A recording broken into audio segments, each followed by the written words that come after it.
অঙ্কন আপনারা জানতে ইচ্ছা করেন না 10,000 লোক সেদিনকে কিভাবে জড়ো হলো? না না, প্রথম কথা হচ্ছে তৃণমূল কংগ্রেস হচ্ছে হলো ওই ফেল করা ছাত্রটার মতো। ধরুন যা পরীক্ষায় প্রশ্নের রচনায় আসছে, ধরুন যে তোমার গ্রাম নিয়ে রচনা লেখো বা হচ্ছে হলো তোমার দেশ নিয়ে রচনা লেখো। এবার সে ওই টিউশন মাস্টারের থেকে পড়েছে গরুর রচনা, সে গরুর রচনাটা সব জায়গায় লিখছে। এখানে আলোচনাটা হচ্ছে 14 তারিখ 14ই আগস্ট মধ্যরাতে যেভাবে আমার আপনার ট্যাক্সের টাকায় আরজি করে কোটি কোটি টাকার ওষুধ থেকে শুরু করে চিকিৎসার সরঞ্জাম থেকে শুরু করে যেগুলোকে তছনছ করে দেওয়া হলো। পুলিশ কমিশনারের তৎকালীন পুলিশ কমিশনারের কথা অনুযায়ী 7 থেকে 10 হাজারের উন্মত্ত জনতা তারা যেভাবে এসে তছনছ করলো। এবার দেখুন, এক জায়গায় 7 থেকে 10 হাজার জন মানুষ বসে রয়েছে, তারা চা খাচ্ছিল, খেতে খেতে তাদের মনে হয়েছে ও চলো হই হই করে চল সেমিনার রুমের দিকে, এরকম করে তাদের মধ্যে কোনো একজন ওরকম চল সেমিনার রুমের ডাক দিয়ে তারা তো নিয়ে যায়নি।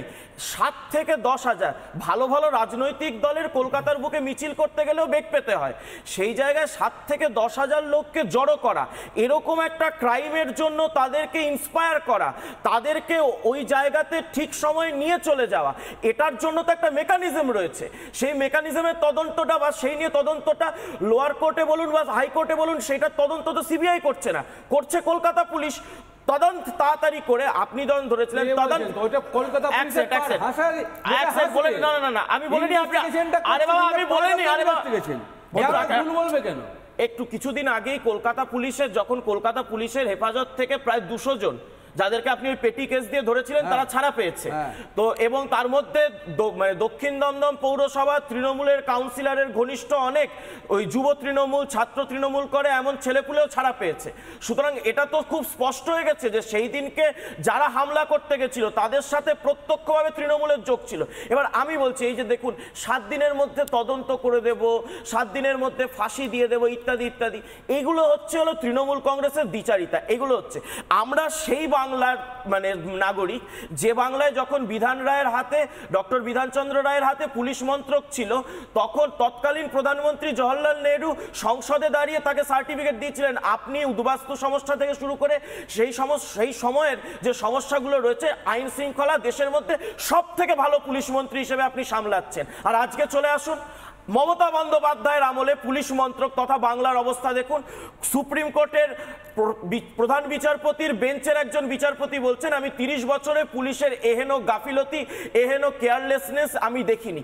এটাই প্রমাণ হচ্ছে মুখ্যমন্ত্রীর যদি সদিচ্ছা থাকতো এই দুটো ঘটনাকে, আপনি দেখুন না, এই যে যদি মুখ্যমন্ত্রী ভাবতেন আমার কিছু লুকোনোর নেই পুলিশ মন্ত্রী হিসেবে, তাহলে এই ঘটনাটার সাথে চল সেমিনার রুমে চল বলে যারা ভাঙচুর চালিয়েছিল তাদের মোটিভটা খুব স্পষ্ট হয়ে গেছিল, তারা এই ঘটনাটাকে ধামাচাপা দিতে চায়, তারা প্রমাণ লোপাট করতে চায়। তা মুখ্যমন্ত্রীর যদি সদিচ্ছা থাকতো মুখ্যমন্ত্রী বলতেন যে দেখো সিবিআইয়ের পার্টটা কিভাবে তদন্ত হচ্ছে আমি বলতে পারবো না, আমি তদন্ততে সহযোগিতা করতে চাই, ও আমি 7 দিনে ফাঁসি দিব বলেছিলাম তো আমি দিতে পারিনি, কিন্তু প্রমাণ লোপাট কারা করতে চেয়েছে, কারা আর্জিকর ভাঙচুর করতে চেয়েছে, তাদের মূল মাথাকে আমি ধরে নিয়েছি 7 দিনের মধ্যে। মুখ্যমন্ত্রী চ্যালেঞ্জটা নিতে পারতেন, মুখ্যমন্ত্রী নেবেন না, কারণ মুখ্যমন্ত্রীও জানেন, পুলিশ মন্ত্রীও জানেন, পুলিশ মন্ত্রকও জানেন এই যে খুন ধর্ষণটা এটা একটা প্রাতিষ্ঠানিক খুন ধর্ষণ, তৃণমূল অনুমোদিত, রাজ্য প্রশাসন অনুমোদিত একটা খুন ধর্ষণ হয়েছে। তার জন্য আজকের দিনে দাঁড়িয়ে এইটাকে আপনারা যখন তৃণমূলী হারমাদরা এই অত্যাচার চালিয়েছে, তৃণমূলী হারমাদরা ভাঙচুর চালিয়েছে, এই যে আপনি বলেছেন আচ্ছা বলুন তো 7,000 থেকে 10,000, আমি বলছি 70 জনকে অ্যারেস্ট করে দেওয়া, 70 জন জেলে দিয়ে দেওয়া হয়েছে। এই অপরাধ আমার আপনার আপনি যে আইনজীবী হিসেবে যে রোজগার করেন সেই ট্যাক্সের টাকায় আমার আপনার ট্যাক্সের টাকা আর্জি করে সম্পত্তি ভাঙচুর হয়েছে, আপনি চান না যারা অপরাধী তারা জেলে থাকুক, আপনি চান না তারা জেলে থাকুক। এক মিনিট আমি লুট করেছে, আমি ডক্টর সবই তো তৃণমূল করছে, অপরাধ মানে তৃণমূল মানেই অপরাধ। এক মিনিট মনীষা বাবু সময় আছে, আমি আবার সিবিআইটা তো বলবো, আপনার কি আপনার পয়েন্টটা কি? সিবিআই তো বলেনি 7 দিনে তদন্ত শেষ করব, এটা তো মুখ্যমন্ত্রী বলেছিল 7 দিনে তদন্ত শেষ করব, তাহলে 7 দিনে তদন্ত শেষ করার যার ইচ্ছা রয়েছে সেই তদন্তটা শেষ করতে পারবে না। প্লিজ এক এক করে হ্যাঁ কে কোর্টে গেছে, আপনারা কোর্টে যাচ্ছেন, তদন্তটাকে বিভ্রান্ত করছে, 27 মিনিটের ফুটেজ দিয়েছেন কেন? আমি একটা সিরিয়াস 8 ঘন্টার ফুটেজ দেননি কেন? ভিডিও ফুটেজ, সিসিটিভি ফুটেজ দেননি কেন? এখনো বলুন, কপিল সিব্বলকে বলতে বলুন Trinamool video footage, CCTV footage নেই কেন? আমি তাপস প্রামাণিক প্রাতিষ্ঠানিক খুন কি করে হলো? প্রতিষ্ঠান জড়িত স্বীকার করুন, প্রাতিষ্ঠানিক প্রধান জড়িত স্বীকার করুন, স্বাস্থ্যমন্ত্রী, পুলিশ মন্ত্রী জড়িত স্বীকার করুন। প্লিজ এক এক করে কথা তো সিবিআই সম্পর্কে বলছেন না। কি বলছেন? দায়িত্ব দিতে সিবিআই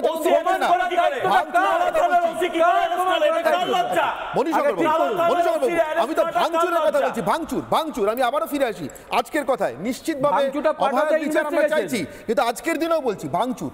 10,000 লোক কলকাতাতে হঠাৎ মধ্যরাতে এসে 14ই আগস্ট স্বাধীনতা দিবসের ঠিক আগের দিন মধ্যরাতে এসে দুম করে 10,000 লোক একটা হাসপাতাল ভেঙে চুরে তছনছ করে দিয়ে চলে গেল। ডক্টর তাপস প্রামাণিক একজন চিকিৎসক হিসেবে ছেড়ে দিন, একজন নাগরিক হিসেবে আপনার জানতে ইচ্ছা করে কিনা, এবং স্বাস্থ্যমন্ত্রী মমতা বন্দ্যোপাধ্যায় নিজেও জানতে চাইলেন না 90 দিন পর নিজের পুলিশের কাছে সেদিন কারা এসেছিল? তাপস প্রামাণিক আপনাকে অবাক করেছে কি? দেখুন, আমাদের সবথেকে দুর্ভাগ্য এই বিনীত গোয়েলের মতো একটা মেরুদণ্ডহীন একজন আইপিএস অফিসার, যিনি হচ্ছে সিপির পোস্টে আছে এবং দীর্ঘদিন ধরে এই কেসের সাথে যুক্ত ছিল। সবথেকে লজ্জাজনক ব্যাপারটা কি জানেন তো, যে 9 আগস্ট সকালে যে ঘটনা ঘটলো, আমরা যারা ডাক্তারি ওখানে করি বা ইনক্লুডিং আমি নিজেও ডিউটি করে যাওয়ার পরেও জানতে পারিনি, কিন্তু ওই টাইমের ভিতরে বিনীত গোয়েল কিন্তু আরজি করে উপস্থিত হতে পেরেছিলেন। কিন্তু 14 আগস্ট যেদিন ভ্যান্ডালিজমটা হলো আমার চোখের সামনে, এই বিনীত গোয়েলের পুলিশ অ্যাক্টিভলি ইনঅ্যাক্টিভ ছিল এবং পুলিশগুলো ইচ্ছা করে দাঁড়িয়ে থেকে এই ভ্যান্ডালিজম করিয়েছিল। আমি তখন এমার্জেন্সির সামনে দাঁড়িয়েছিলাম। আজকে আমি এখানে এসে বসতে পেরেছি তার বিকজ আমার জুনিয়র সেই দিন আমার কাছে ছিল, না হলে হয়তো আমি ওখানে মারা যেতাম। কারণ পুলিশগুলো কোনো রকম অ্যাক্ট করেনি। এবং আপনাকে এটাও বলি যে সময় ওই মবটা ঢুকেছিল, আমিও সেই সময় না বুঝতে পেরেই হসপিটালের ভিতরে ঢুকছিলাম, কিন্তু কারো হাতে কোনো স্টিক ছিল না। কিছু মুহূর্তের ভিতরে দেখলাম যে এমার্জেন্সি তারা ভাঙচুর করছে, হাতে স্টিক কোথা থেকে এলো? এই স্টিক ডেফিনেটলি আগে থেকে এটা রাখা ছিল এবং পুলিশই হেল্প করেছিল। কিন্তু পুলিশ কাকে অ্যারেস্ট করেছে? আজকে 7,000 বলুক 14,000 বলুক, যখন এই বিনীত গোয়েল উপস্থিত হলেন ভোরবেলার দিকে, তখন বলল যে আমাদের কাছে ইনফরমেশন ছিল না, বা তদন্ত নিয়ে যে কথা বললো যে everything has been done under my command. আমি একটা কথাই বলতে চাই, এই সিবিআইয়ের উপরে হতাশা আমরা কেন দেখিয়েছি? কারণ এই ভ্যান্ডালিজমের জন্যও দায়ী এই বিনীত গোয়েল, এবং এই যে প্রমাণ লোপাট হয়েছে, ওসি এই অভিজিৎ মণ্ডল তিনি যে প্রমাণ লোপাট করেছে, এটা যদি এই বিনীত গোয়েল না জানতে পারে সেটাও তার ব্যর্থতা, আর সে যদি তার প্রেজেন্সে করেছে সেটাও তার হচ্ছে অন্যায়। এই দুটো কারণেই তাকে অন্তত সিবিআই ডাকা উচিত। কিন্তু সিবিআই আজ পর্যন্ত কেন ডাকলো না, এর কারণ আমি বুঝলাম না। দ্বিতীয়ত হচ্ছে ডিসি সেন্ট্রাল ইন্দিরা মুখার্জি দিনের পর দিন মিথ্যাচার চালিয়ে গেল, অভিক দেখে ফিঙ্গারপ্রিন্ট এক্সপার্ট, এবং তারপরেও আজ পর্যন্ত সিবিআই তাদেরকে ডাকলো না। এই সমস্যাটা কোথায়? সেই অভিজিৎ মণ্ডল পর্যন্তই থেমে যাচ্ছে, মানে মাথা পর্যন্ত আর যায় না, মাথা পর্যন্ত আর যায় না।